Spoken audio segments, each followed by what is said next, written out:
চলছে বাংলাদেশ দলের অনুশীলন। বাংলাদেশ রাওয়ালপিন্ডিতে তাদের প্রথম ম্যাচটা খেলবে এবং অনুশীলনের আগে কিন্তু পুরো নিরাপত্তার চাদরে ইসলামাবাদের এই অনুশীলন গ্রাউন্ডটা ঘিরে রাখা হয়েছে। আমি নাহিয়ান ভাইকে আসলে জিজ্ঞেস করবো, তুই তো অনেক দেশে অনেক ম্যাচ আপনি কভার করেছেন, এরকম নিরাপত্তাকে আগে আসলে কোথাও দেখেছেন কিনা বাংলাদেশের অনুশীলনে?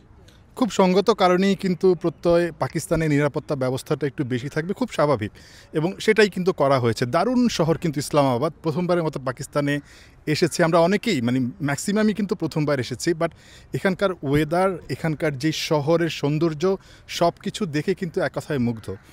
বাংলাদেশ দলকে যেভাবে নিয়ে এসেছে আপনি দেখেছেন যে একদম বুলেট প্রুফ যে বাসে করে নিয়ে এসেছে এবং মাঠে নামানোর পরে তাদেরকে যেভাবে ওয়েলকাম করেছে, খুবই ভালো লেগেছে আসলে দেখতে।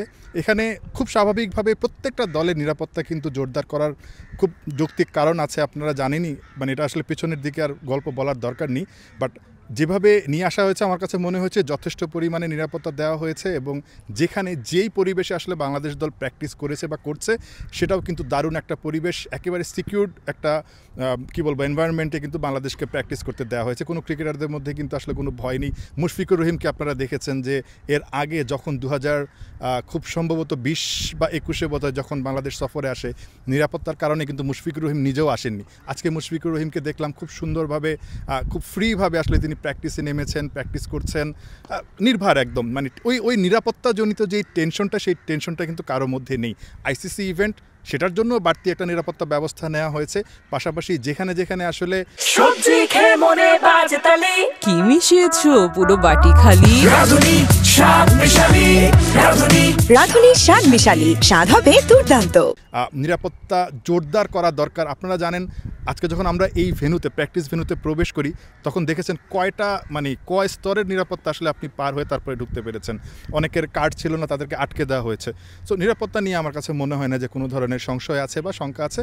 দারুণভাবে কিন্তু আসলে আমার কাছে মনে হয়েছে এবারের আইসিসি চ্যাম্পিয়ন্স ট্রফি সোফার যতটুকু দেখেছি পাকিস্তান আয়োজন করেছে। নিরাপত্তা তো পাকিস্তান দেবে, আসলে মাঠের নিরাপত্তার ব্যাপারটা কীরকম হয়? প্রথম ম্যাচ আমরা যেভাবে হারলাম, আসলে সেভাবে যদি আমরা দ্বিতীয় ম্যাচটা খেলি, আমার মনে হয় না জয় সম্ভব। মাঠে আসলে নিউজিল্যান্ডকে টক্কর দেওয়ার মতো সামর্থ্যটা কি এই বাংলাদেশে আছে কিনা, যে বাংলাদেশ আসলে প্রথম ম্যাচটা হেরে অলরেডি ব্যাকফুটে চলে গেছে? বাংলাদেশের জন্য তো আসলে মানে আত্মবিশ্বাসের রসদ অনেক আছে। 2017 চ্যাম্পিয়ন্স ট্রফির কথাই বলতে পারেন। এই নিউজিল্যান্ডকেই বাংলাদেশ হারিয়ে কিন্তু আসলে সেমিফাইনালে গিয়েছিল।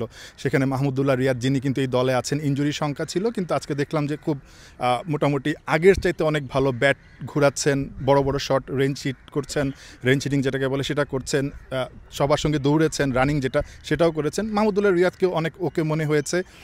একই সঙ্গে ভেন্যুটা যখন রাওয়ালপিন্ডি ক্রিকেট স্টেডিয়াম, সেটাও কিন্তু একটা বড় একটা আত্মবিশ্বাসের কারণ। খুব বেশি দিন হয়নি, 2024-এর শেষের দিকে কিন্তু আসলে আমরা এখান থেকে 2টো টেস্ট জিতে গেছি, এবং সেই 2টো টেস্ট পাকিস্তানের মাটিতে পাকিস্তানকে হারানো নিঃসন্দেহে একটা ঐতিহাসিক জয় ছিল।